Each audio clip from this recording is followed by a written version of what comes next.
इस पत्रवार्ता में मेरे साथ मौजूद संचार विभाग के प्रमुख सुशील आनंद जी और हमारी एआईसीसी के राष्ट्रीय प्रवक्ता राधिका खेरा जी, आरपी सिंह जी, धनंजय भाई, सुरेंद्र जी और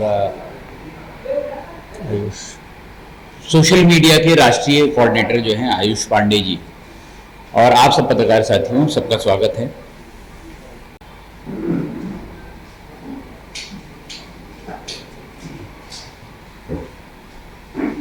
मेरा पत्रकारिता का जो पेशेवर जीवन है वो बहुत बड़ा है और उसकी तुलना में राजनीतिक जीवन थोड़ा छोटा है, पर मैं आपको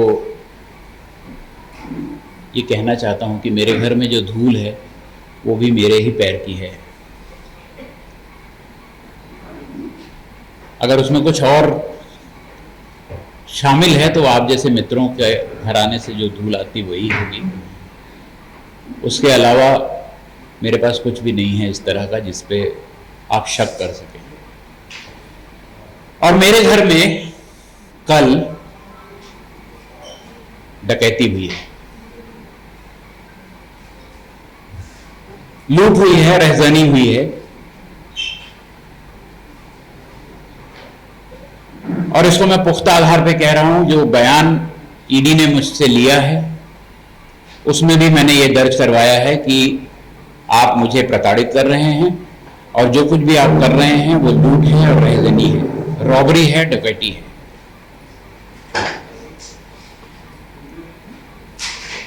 जितना सोना मेरे घर में मिला वो 2005 से 2005 में मैंने पहली बार सोना खरीदा था। मैं खरीदने लायक तभी हो पाया था और 2005 से 2023 तक जितना भी सोना खरीदा उसका एक एक का बिल मैंने प्रोड्यूस किया है। एक एक बिल, सिर्फ एक गहने को छोड़कर जो मेरी पत्नी को उसकी शादी में मिला था उसका बिल मेरे पास नहीं था। उसके अलावा पूरा बिल मैंने प्रोड्यूस किया। उसके अलावा 6 अतिरिक्त बिल मैंने दिए। जो शादियों में भांजे की शादी हुई तो उसकी बहू को देने के लिए जो गहना खरीदा और किसी भतीजे की शादी हुई तो उसके यहाँ देने के लिए जो सोना खरीदा उसका बिल दिया। इसके बावजूद ईडी सारा गहना जब्त करके ले गई कि आप इसका पुख्ता सबूत नहीं दे रहे हैं कि ये गहना कहां से खरीदा। पूरा बिल मैंने प्रोड्यूस किया और वो जो बिल प्रोड्यूस किया है तो ये जो कागज उन्होंने मुझे जाते हुए दिया है उस कागज में पूरे का विवरण है। उनकी अपने कागज में विवरण है कि कितना सोना हमने खरीदा और कितने का बिल प्रोड्यूस हुए। ये लिखा हुआ इसमें कि इतने का बिल प्रोड्यूस हुआ, इसकी वैल्यू इतनी है। जब मैंने पूछा कि आप अलाउंस कितना है, कितना गहना रख सकता है कोई घर पे, तो बोले वो सब आईटी एक्ट में है, ईडी एक्ट में नहीं है। तो आप मुझे संतुष्ट नहीं कर पा रहे हैं। तो मैंने कहा संतुष्ट कैसे कर सकता हूं, ये सारे बिल मैं आपको प्रोड्यूस कर रहा हूं। उन्होंने कहा इस बिल को आपने पे कैसे किया उसका सबूत आपके पास नहीं है। तो भारतीय कानून में पहली बार ये प्रावधान जोड़ना पड़ रहा है कि अगर आप कोई चीज बिल से खरीदते हैं, कच्चे में नहीं खरीदते हैं, नगद से नहीं खरीदते हैं, तो उस बिल के पेमेंट का मोड भी आपको सुरक्षित रखना पड़ेगा। ये आईपीसी और सीआरपीसी को नए सिरे से डिफाइन कर रहे हैं। जो नगद मेरे यहां से ले गए 2,55,300 रुपए लेके गए, पूरे घर में हर जगह कोना कोना छान मारा उन्होंने, निकाले। मेरे बेटे की जो शादी हुई थी उसमें जो उपहार स्वरूप उसको जो लिफाफे मिले थे वो लिफाफे पड़े हुए थे, वो सारे लिफाफे खोल के पैसे निकाले उन्होंने, उसका हिसाब नहीं बनाया। फिर जो नगद मिला था मेरे बेटे ने ईमेल पर पूरा एड्रेस, पूरा सबूत रखा हुआ था कि किस लिफाफे में कितना पैसा निकला, उस गेस्ट का नाम लिखा हुआ है और उसका पूरा अमाउंट लिखा हुआ है। वो पूरा प्रोड्यूस कर दिया कि देखिए इतने पैसे आए थे, इसमें से इतने पैसे बचे हैं, ये वही पैसे हैं। उन्होंने कहा आप मुझे संतुष्ट नहीं कर पा रहे हैं।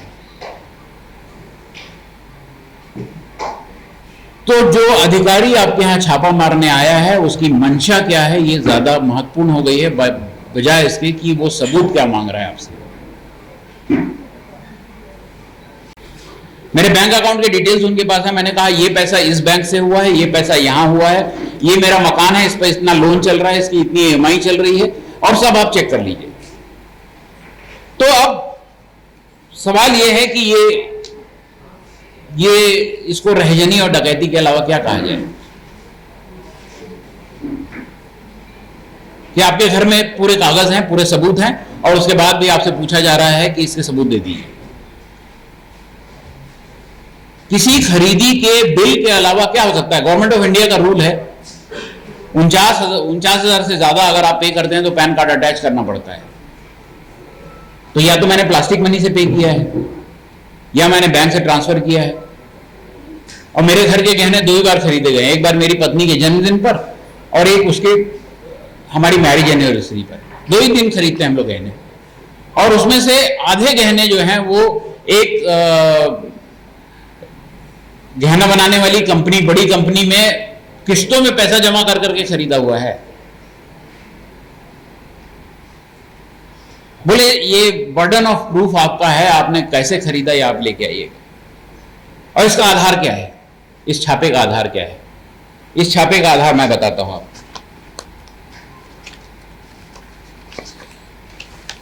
का आधार इस एक पत्रिका में छपी हुई कहानी है।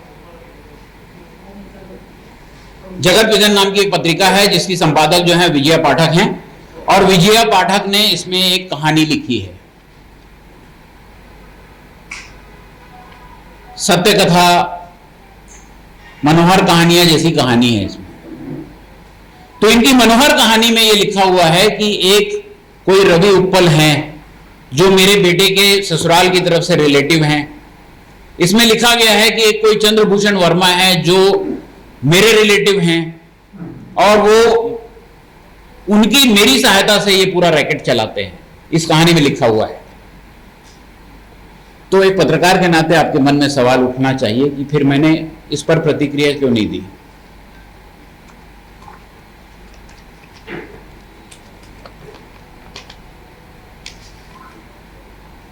इक्कीस दिसंबर 2022 को दुर्ग पुलिस अधीक्षक, आईजी पुलिस दुर्ग और डीजीपी तीनों को मैंने लिखित शिकायत दी है इस पत्रिका की कॉपी लगाकर कि ये पत्रिका उल जलूल कुछ भी लिख रही है जिसका कोई आधार नहीं है।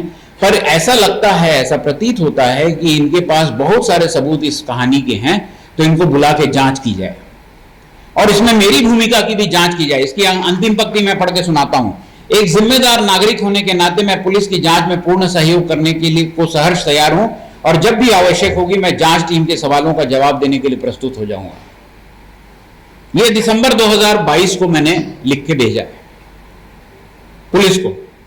कल मैंने ईडी वालों को भी यह कॉपी दी कि यह मनोहर कहानी पढ़ के आप आए हैं। ये जो माननीय पत्रकार हैं, इसके बारे में छत्तीसगढ़ में किसी को बताने की जरूरत नहीं है कि ये कौन है, इनका क्या चरित्र है, इनकी क्या पत्रकारिता है, इनकी क्या पृष्ठभूमि है, किसी को बताने की जरूरत नहीं है। इनके खिलाफ मैं पर्याप्त कानूनी मुकदमे करने वाला हूं, पर्याप्त कानूनी कार्रवाई करने वाला हूं, जिसकी शुरुआत मैं कर चुका हूं।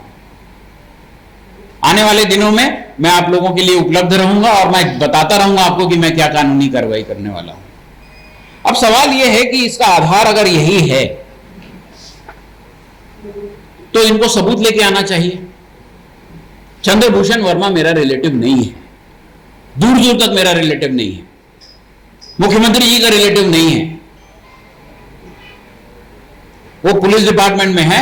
मेरी एक बार मुलाकात हुई है 2.5 साल पहले, और वो मैंने उनको बुलवाया था ये कहने के लिए कि मेरा नाम लेकर अगर तुम कहीं पर कुछ बात करते हो तो मैं तुमको नौकरी से भी हटवाऊंगा और जेल भी भिजवाऊंगा, मैं मुकदमा दायर करूंगा तुम्हारे खिलाफ। उसके बाद से मेरे दफ्तर में वो आया नहीं है। तो उसकी जो भी भूमिका इस सट्टेबाजी में है, महादेव ऐप में है, उसकी पहले जांच कर लेते, तहकीकात कर लेते, उसके बाद आते। तो ईडी तो इन दिनों इस तरह हो गई है कि कोई कहे कि आपका कान कौवा ले गया है तो कौवे के पीछे भागने लगेंगे। कान टटोल के देखने की स्थिति में है नहीं, क्योंकि उनकी बुद्धि जो है वो कहीं और से संचालित होती है। छापे के दौरान जो बातें हमारी हुई हैं, जब गहने मिल गए, जब उसके बिल मिल गए, तो उन्होंने फोन किया कि सर पूरे जो गहने हैं उसके पूरे के बिल हैं। तो कुछ उधर की आवाज तो मैं सुन नहीं सकता था, उधर की आवाज में कहा कि कुछ कहा होगा। उन्होंने कहा पर सर पूरे के बिल हैं, एक्स्ट्रा बिल भी हैं जिसके गहने अभी नहीं है पर ये दिखा देंगे, बोल रहे हैं। अलग अलग जगह गिफ्ट में दिए हुए हैं या बहू के मायके में रखे हुए हैं। तो वहां से निर्देश जो है उन्होंने जी सर जी सर जी सर कहा और कहा सर मैं इसको सीज करूंगा। तो जो जांच अधिकारी आपके आ रहा है, जो छापा डालने आ रहा है, वो दरअसल खुद ये फैसले नहीं ले रहा है। तो ये फैसले कहां हो रहे हैं, इसका आधार क्या है? या इस पत्रिका में छपी हुई कहानी है, या एक पुलिस वाले का बयान है, या एक गृह मंत्री का सपना है कि किसी तरह जो है इस सरकार में जो लोग भी, इस कांग्रेस पार्टी में जो लोग भी चुनाव के दृष्टि से काम कर रहे हैं, मुख्यमंत्री के इर्द गिर्द काम कर रहे हैं, कांग्रेस पार्टी के साथ काम कर रहे हैं, उनकी प्रशिक्षण से लेकर चुनावी रणनीति का काम कर रहे हैं, उन सब लोगों को किसी ना किसी तरह से हाशिए पे डाल दिया जाए, जेल में डाल दिया जाए, किनारे कर दिया जाए, या ये एक प्रधानमंत्री की तानाशाही है। विपक्ष नाम का कोई संस्था बचे ही मत, विपक्ष नाम की। इसके अलावा कोई चीज हो नहीं सकती। कोई भी जांच एजेंसी अगर कहीं कार्रवाई करने जाती है तो एक आधार लेकर जाती है। कल मैं बार बार उनसे पूछता रहा कि क्या आधार है, बता दीजिए, इस मनोहर कहानी के अलावा, इस सत्य कथा के अलावा तथाकथित। उनके पास कोई जवाब नहीं था। बोले ये हम आपको नहीं बता सकते। और क्यों करना चाहते हैं? आप सब जानकार समझदार पत्रकार हैं, आप जमीन पर रहते हैं, आपको पता है कि यहाँ की राजनीतिक परिस्थितियां कैसी हैं और आने वाले चुनाव में परिणाम क्या आने वाले हैं। इन चुनावों के परिणाम को जनता के वोट से बदलने की बजाय भारतीय जनता पार्टी और उनके नेता अन्यान्य तरीकों से बदलने की कोशिश कर रहे हैं। और ये कोशिश क्या है? ये कोशिश ये है कि मुख्यमंत्री के इर्द गिर्द सभी लोगों को लपेट लिया जाए। राजनीतिक दल की तरह कांग्रेस पार्टी में जो लोग काम कर रहे हैं, जो उनके प्रतिनिधि हैं, जो उनके कार्यकर्ता हैं, उन सब लोगों को परेशान किया जाए, प्रताड़ित किया जाए, जेल में भर दिया जाए, या इतना डरा धमका दिया जाए कि वो चुपचाप घर पे बैठ जाएं।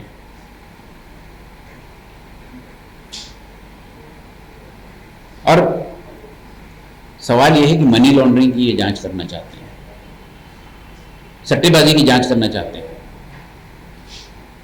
ये बहुत स्वागत योग्य का कदम है। छत्तीसगढ़ पुलिस भी जांच कर रही महादेव की, बहुत लोगों को गिरफ्तार किया है। और पहले हम लोग प्रेस कॉन्फ्रेंस कर चुके हैं कि जब छत्तीसगढ़ की पुलिस यूपी में जाती है गिरफ्तार करने के लिए, तो यूपी पुलिस जो है छत्तीसगढ़ पुलिस पर कार्रवाई करती है कि ये सट्टेबाजों को मत पकड़ो।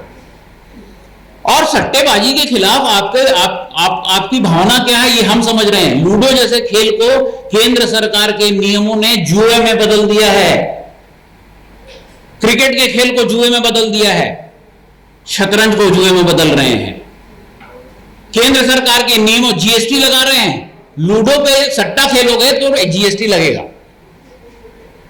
ये राज्य सरकार नहीं कर रही है, ये भूपेश बघेल जी नहीं कर रहे हैं।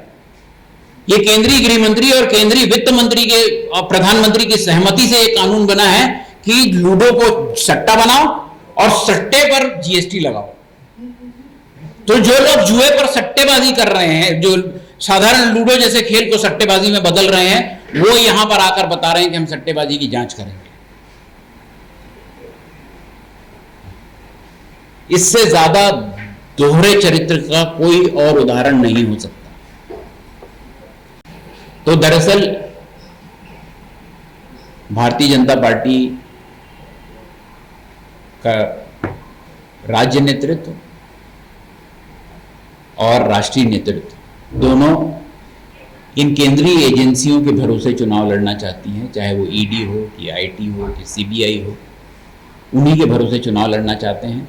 कल जो कार्रवाई मेरे घर पर हुई है, मुझे बहुत खुशी होगी कि मेरे खिलाफ कोई सबूत ले आए, मुझे गलत साबित कर दें, मुझे ये साबित कर दें कि मेरे पास किसी भी रास्ते से, किसी भी तरीके से, किसी व्यक्ति के जरिए एक अठन्नी आई है। मैं अठन्नी की बात कर रहा हूं। जो सीबीआई के जो कल बयान रिलीज जारी हुआ है उसमें 65 करोड़ रुपए की बात है। मैं 65 करोड़ रुपए में से एक अठन्नी की बात कर रहा हूं कि एक अठन्नी भी मेरे पास आई हो और बता दें ये। तो साथियों, मैंने बात अपनी शुरू की थी कि मेरे घर की धूल भी मेरे पैर की है, मेहनत की कमाई से निकली है। मेरे घर में 6 मेंबर हैं और 6 के 6 अर्निंग हैं। मेरी मां जो है उसको मेरे पिताजी की पेंशन आधी मिलती है।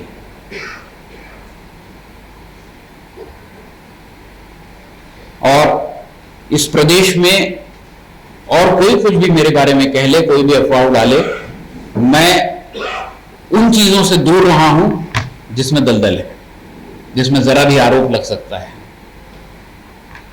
माननीय मुख्यमंत्री जी ने मुझे अपना सलाहकार बनाया तो ये मेरा दायित्व भी था और मैं अपना कर्तव्य भी समझता हूं कि मैं उनकी छवि पर दाग ना लगने दूं। मेरे किसी काम से उनकी छवि पर दाग ना लगे, सरकार की छवि पर दाग ना लगे, कांग्रेस पार्टी पर दाग ना लगे। मैं एआईसीसी मेंबर हूं, भारतीय राष्ट्रीय कांग्रेस का प्रतिनिधि हूं और उस नाते भी मैं जिम्मेदारी से कह रहा हूं कि मेरे किसी कृत्य से, किसी काम से पार्टी की छवि पर, सरकार की छवि पर मैं दाग नहीं लगने दूंगा। पिछली बार भी कोशिश हुई थी, चुनाव से पहले मुझे गिरफ्तार भी किया गया था, मामला दर्ज किया गया था ब्लैकमेलिंग का। मामला सीबीआई को गया, सीबीआई ने भरपूर कोशिश कर ली, आके ये बोलते रहे कि आप उनका नाम ले लो, उनका नाम ले लो, उनका नाम ले लो। जब मैंने कहा कि मैं किसी का नाम नहीं लेने वाला हूं क्योंकि मुझे पता है कि सीडी किसने बनवाई है, रमन सिंह ने बनवाई है। उनके ओएसडी सीडी देखने गए थे, ये सब सबूत जो मैंने दे दिया, हवाई जहाज का टिकट दे दिया, डिटेल दे दिया। तो आखिर में जो चालान प्रस्तुत हुआ, पता नहीं आपकी जानकारी में है कि नहीं है, याद है कि नहीं है, जो चालान प्रस्तुत हुआ उसमें वो धारा हट गई ब्लैकमेलिंग की जिसके तहत मुझे जेल में रखा था। वो मुकदमा नहीं है। मुझे 62 दिन जिस मामले में जेल में रखा वो मामला है ही नहीं। तो अब मामला क्या बचा है उसमें? मामला बचा है कि एक सीडी मेरे पास थी, वो रायपुर शहर में लगभग हर पत्रकार के पास थी। जब मेरे पास थी, हर पत्रकार के पास थी और उसको बंटवाया रमन सिंह जी ने था, उनके ओएसडी ने बंटवाया था, हर पत्रकार को भेजा उन्होंने था। चूंकि मैं उस समय भी कांग्रेस पार्टी के साथ इलेक्शन के लिए काम कर रहा था, इसलिए मैं निशाने पर था। आज भी मैं निशाने पर इसीलिए हूं। भाजपा के निशाने पर कांग्रेस पार्टी है और उनके सारे वो लोग हैं जो काम कर रहे हैं इस पर।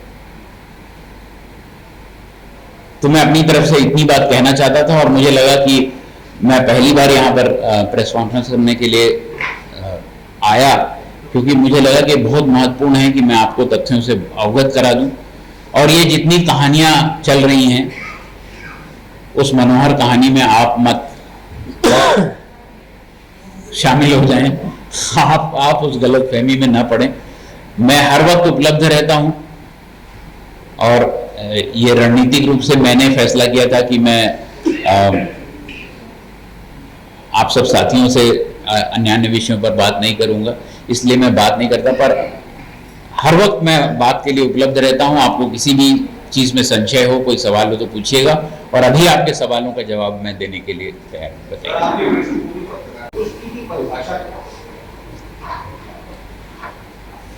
इनपुट तो है, यही अगला इनपुट है उनके पास, यही अकेला इनपुट है।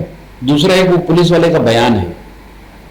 सुप्रीम कोर्ट का फैसला है कि किसी एक व्यक्ति के बयान पर, किसी एक व्यक्ति के डायरी में दर्ज बातों से किसी व्यक्ति को अभियुक्त नहीं बनाया जा सकता। तो ये इस इनपुट के आधार पर अगर वो आए हैं, मुझे बहुत खुशी होगी। मैं आपसे बिल्कुल सहमत हूं कि उनके पास इनपुट है तो वो जाहिर करें कि क्या इनपुट है। अजय जी, कुछ तो वो जाहिर करेंगे। दूसरा, संतुष्ट करने की बात है। संतुष्ट करने की बात यह है कि आपने कहा कि हम मनी लॉन्ड्रिंग की जांच के लिए आए हैं, तो अगर मैं ऐसी कोई सबूत नहीं दे पाऊं आपको जो पोजीशन में मेरे है, कोई मकान है, कोई जमीन है, कोई गहना है, कोई रुपया है, और उसके सबूत ना दे पाऊं, तब तो आप ले जाइए, पर मैं जब आपको सबूत दे रहा हूं और उसके बाद भी आप सीज कर रहे हैं उसको, अगर आप जब्त कर रहे हैं, तो मैं आपसे पूछूंगा कि मुझे संतुष्ट तो कर दीजिए कि आपका आधार क्या है इसको करने का। मैं पत्रकार हूं, मैं कानून का ज्ञाता नहीं हूं, पर इतनी सामान्य समझ भी मेरी कानून की है जो ये कहती है कि अगर मैं सबूत दे रहा हूं आपको तो आप उसको सीज नहीं कर सकते। उन्होंने भी सारे दस्तावेज दिए लेकिन सीज कर दिया, आधा करके उठावट आप लोगों के सामने है। चुनावी साल कैसे लड़ेंगे इन ताकतों से, क्या करेंगे आप?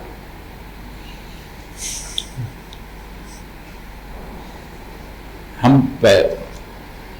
वो शेर है, जब तो मुकाबिल हो तो अखबार निकालो, तो ये पत्रकारों के लिए था और राजनीतिक दलों के लिए तो यही है कि हम अपना सवाल लेके तो हम जनता के बीच जाएंगे, हम अपनी शिकायतें लेके जनता के बीच जाएंगे कि अब जो है वो सारे तंत्र इतने बहरे हो चुके हैं कि हमारी आवाज वहां तक नहीं पहुंचेगी। हमारा पूरा विश्वास जनता पर है और हमको पूरा भरोसा इस बात पर है कि हम जो बात कहेंगे वो जनता समझती है, वो जनता समझेगी। वो जनता दिसंबर 2018 में भी समझ चुकी थी, वो आज भी समझेगी। तो हमारा रास्ता तो सड़क ही है, हमारा रास्ता तो मतदान ही है।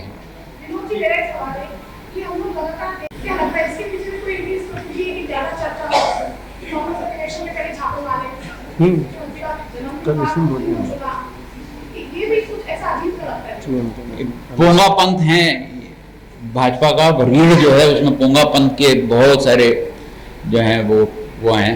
हो सकता है कि वो लोग ऐसा कोई दिन तिथि मुहूर्त तय करते होंगे, पर करते तो बुरा ही काम है। मुहूर्त अच्छा निकालते होंगे अपने हिसाब से, पर करते तो बुरा ही काम है। जी यही ये पक्की हार रहे हैं। यहाँ पूरा विश्वास है उनको, मतलब अंतरात्मा जानती है उनकी कि यहाँ नहीं जीत रहे हैं, तो इसलिए बहुत यहाँ प्रेम उनका बहुत उमड़ता है इधर। ये अब इससे पहले भी हम लोग देखते हैं कि कुछ प्रताड़ना के मामले भी आए, तो आपको कोर्ट में अभी भी कोई भरोसा है, कोई केस करेंगे, न्यायपालिका के ऊपर जाएंगे, क्या करेंगे आगे, मतलब लीगल क्या करेंगे? ये प्रताड़ना के खिलाफ मैं कोर्ट नहीं जाने वाला हूँ। मैं तो ईडी के रास्ते से ही उसको निपटने के पक्ष में हूँ। पर ये जो पत्रिका है, इस मनोहर कहानी के खिलाफ मैं अदालत जाऊंगा और इसको आपको मैं सूचित भी करूंगा। सरकार जो है वो सट्टे पर भी जीएसटी लगा के उसको वैध कर रही है। महादेव सट्टा जिस तरह कांग्रेस सरकार में शुरू हुआ, क्या ये जायज है? क्या इस पे प्रतिबंध नहीं लगना चाहिए? और सबसे बड़ी बात कि जो बीजेपी सरकार के जो चिट फंड घोटाले थे, आपकी सरकार ने जनता की राशि वापस कराई, इसको लेके वाहवाही है, लेकिन महादेव सट्टा, क्या ये चलना चाहिए? क्या इसके सरकार कोई कार्रवाई? एक मैं आपको थोड़ा सा संशोधन चाहता हूं। आपने जो कहा कांग्रेस सरकार में महादेव ऐप सट्टा शुरू हुआ, ये आपत्तिजनक है। ये उसकी डेट निकालिएगा तो ये रमन सिंह सरकार के समय से चल रहा है, ठीक है, और वो सरकार की उसमें भूमिका नहीं है, चाहे वो भूपेश जी की सरकार हो चाहे रमन सिंह की सरकार हो। ये अवैध एक सट्टेबाजी का कारोबार है और वो सरकार के संरक्षण में नहीं चल रहा है। पहले रहा होगा क्योंकि चिटफंड को उन्होंने बहुत संरक्षण दिया, तो मुझे नहीं पता, पर सरकार के समय शुरू हुआ ये कहना गलत है। एक दूसरी चीज, इतनी कार्रवाइयां हो रही हैं, 95-98 लोग गिरफ्तार हो चुके हैं और यूपी तक जाके हम गिरफ्तारी कर रहे हैं, तो आपको और कितने सबूत चाहिए कि हम इसको बंद करना चाहते हैं? जहां तक इलीगल सट्टेबाजी का सवाल है, तो केंद्र सरकार की भूमिका इतनी दिखती है कि सट्टा तो आप खिला सकते हो बशर्ते आप मुझे जीएसटी पे कर दो। तो शायद महादेव ऐप के संचालकों को ये बात समझ में आई नहीं ठीक से, और केंद्र सरकार शायद यही समझाने की कोशिश कर रही है कि बेटा सट्टा तो खेल सकते हो, जीएसटी भर दो। रुपेश जी, एक सवाल मेरा ये है कि आमतौर पे ईडी जो है के बाद कोई जानकारी है गलती कार्रवाई बड़ी गलती शामिल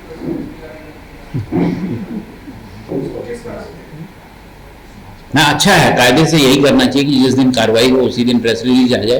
पर मेरी आपत्ति यह है कि जांच एजेंसी ईडी है, पर उसके वकील को ये कैसे अधिकार मिल गया कि वो कहे कि फला ने पूछताछ में ये कहा है कि फला का नाम है? चंद्रभूषण वर्मा ने अपने बयान में जो पूछताछ हुई है उस बयान में कहा है कि विनोद वर्मा की भूमिका है।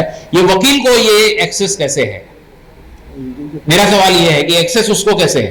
ये तो बहुत अच्छा है कि जिस दिन आपने कार्रवाई की उस दिन प्रेस रिलीज दे दीजिए ताकि कयास ना लगाए जा सके आपने जो किया है। और उनके प्रेस रिलीज में क्या लिखा हुआ है, मैं आपको प्रेस रिलीज पढ़ के सुनाता हूं। ईडी के प्रेस नोट के पहले नारायण संगीत का प्रेस नोट आ गया था शेयर।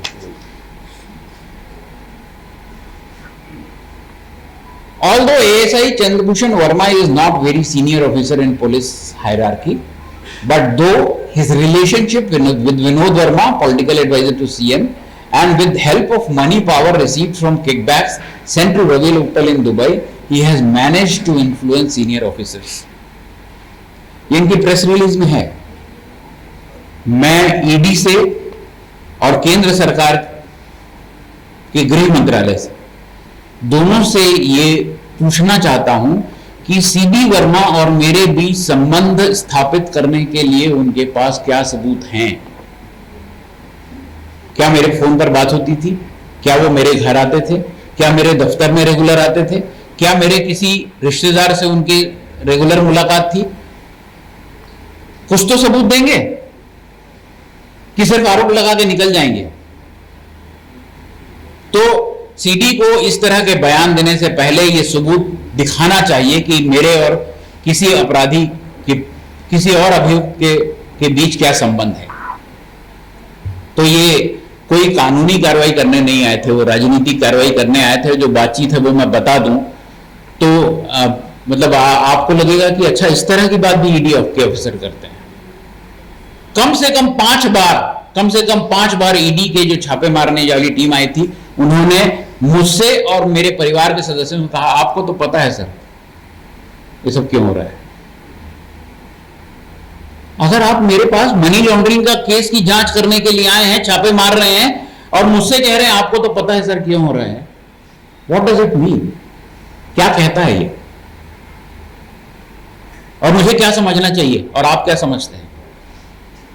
आपको तो पता है सर क्यों हो रहा है। So how do you react to mentions in the ED charge sheet, sir? आपने अपनी mention press release also, sir, काफी serious allegations है as I'm just saying they have to produce a proof that I have a relationship with somebody they caught and they have recorded a statement. If they can corroborate that statement, they have to have some physical proof also. The proof of burden is on them. That they have to produce some kind of proof that I have a relationship with certain people. And what is the way of producing the proof? They know it better. They are the investigating agency. I am not.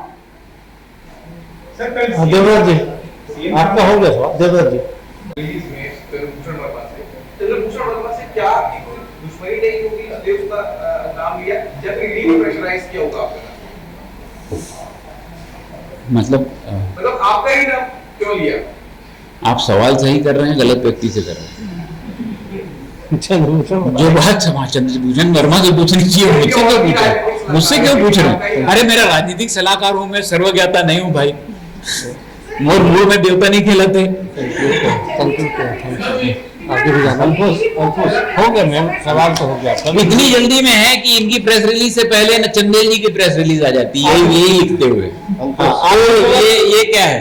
Vinod ji मेरा एक सवाल था। हाँ बताइए होता जी। ये पहले बोलना क्या है आपकी सरकार को गवर्नमेंट होने की ये ईडी या बीजेपी साजिश कर रही है, क्या कोशिश कर रही है?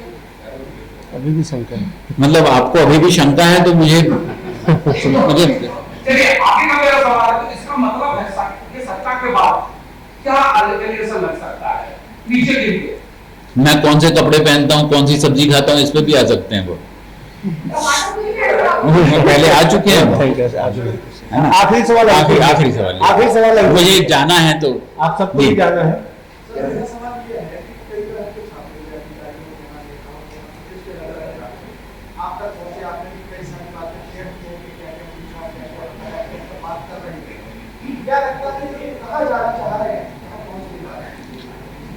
एक बहुत फेमस कविता है, गूगल कर लीजिएगा, निमोलर की कविता है। वो एक दिन आप तक भी पहुंचने वाले हैं।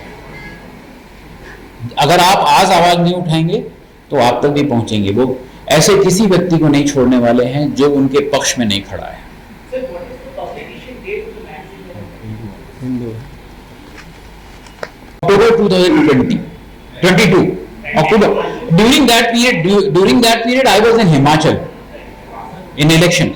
When I came back, this magazine was shown to me by my wife. Then I started inquiring about it, and in December I filed the complaint. Thank you very much. धन्यवाद। Thank you very much.